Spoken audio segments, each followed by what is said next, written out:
Yeah, 4.4, media access control, the last section of chapter 4. More or less a little bit of the same as the previous section, which is this more about how to control the access to the media. So somehow we need to have rules. If we are all connected to a shared media, well, then we need to find out how can we control this. The shared media could be looked upon in two different ways, either the physical or the logical topology. A topology is just, like a map of how everything is connected. On the physical layer, which is the physical topology, and on the logical layer, because we might divide our network into smaller segments and stuff like that, and we can do that with the different protocols. And then we are on the logical layer, and we can have different types of logical protocols. So the logical topology is an example here where we divide it into different segments. So we have different groups of computers connected to different segments, and thereby we can make rules for each and every segment. And then we have a different logical topology than we have a physical topology. When we are looking at the different WAN topologies, we can have a point-to-point, which is just like, says itself, one point connected to another point. Or we can have a hub and spoke where we have something in the middle and we are all connected into the same central. That could be, for instance, when you have your internet connection at home, we are sharing the same internet service provider, and we are all connecting into this service provider. So that could be a hub and spoke topology.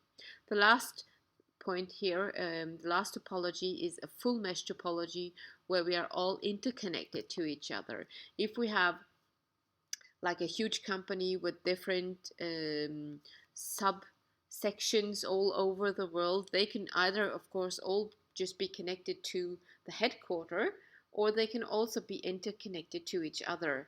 And when we have mesh or full mesh topology, we have redundancy in our network. So if one connection goes down, then other can take over.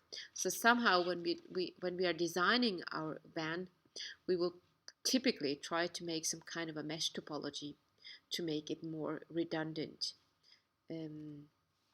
Yes, point-to-point, limited only to 2. We could also have a logical point-to-point network, because if we are connected to some kind of cloud somehow, it could be the internet where we are connecting through a VPN channel, well, then the only thing I actually can see is the other end of the VPN.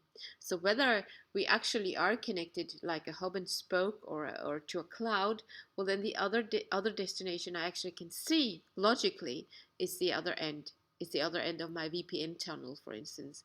So thereby we have a logical point-to-point topology, even though we have a physical cloud or a physical mesh topology, for instance.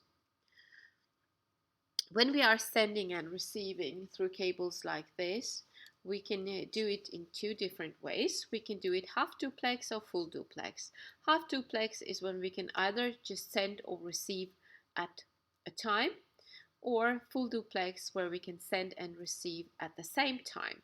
And when we are using these twisted pair cables, then one pair is used for send and the other one for receive. So actually we can send and receive at the same time, and that is the standard, the full duplex.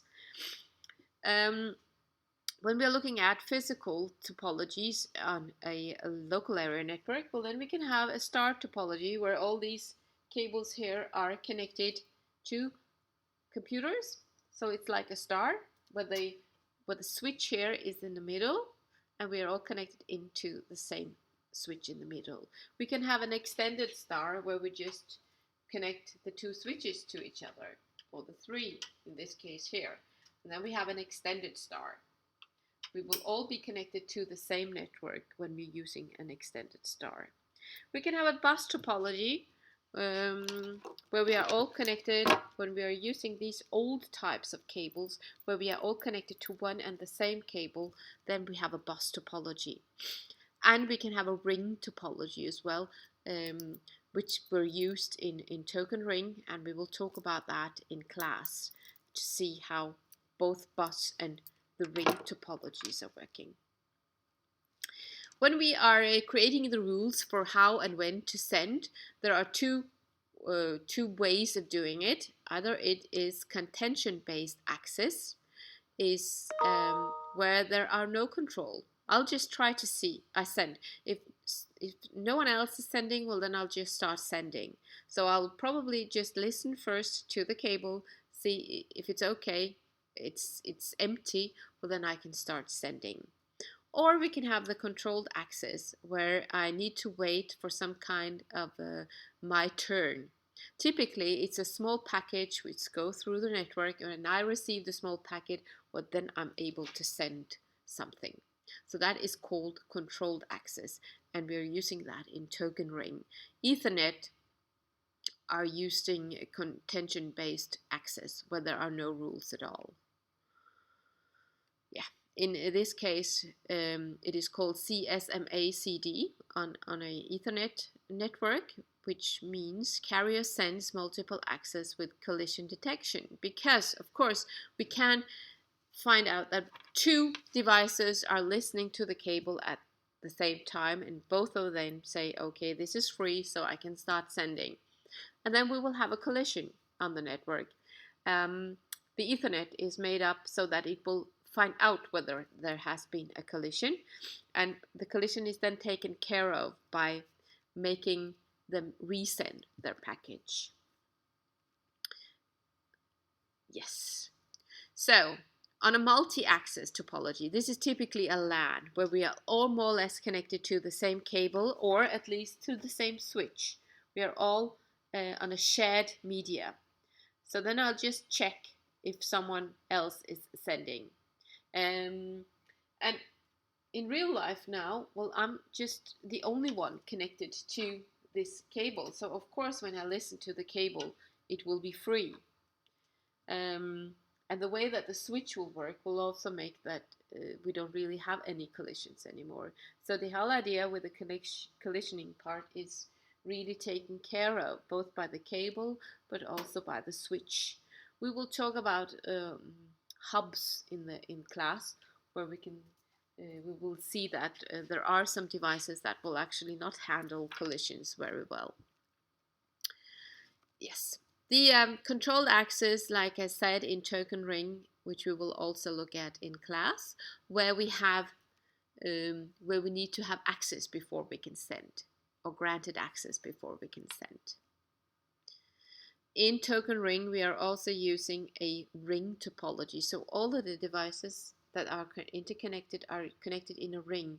And that's why we can take turns, because there is this small package going through the network all the time. And when I receive the packet, well, then I am allowed to send something. And when I send something, well, then no one else can send. And the token, the small package, is not free for anyone else to take. So when my data has been received and gone all the way back to me, then I take off my data and put the empty token on the network again, and then someone else can start sending. This is more of a controlled environment than we have in Ethernet. And also, of course, this could be a good thing if we have a fragile environment where we have a lot of errors in it.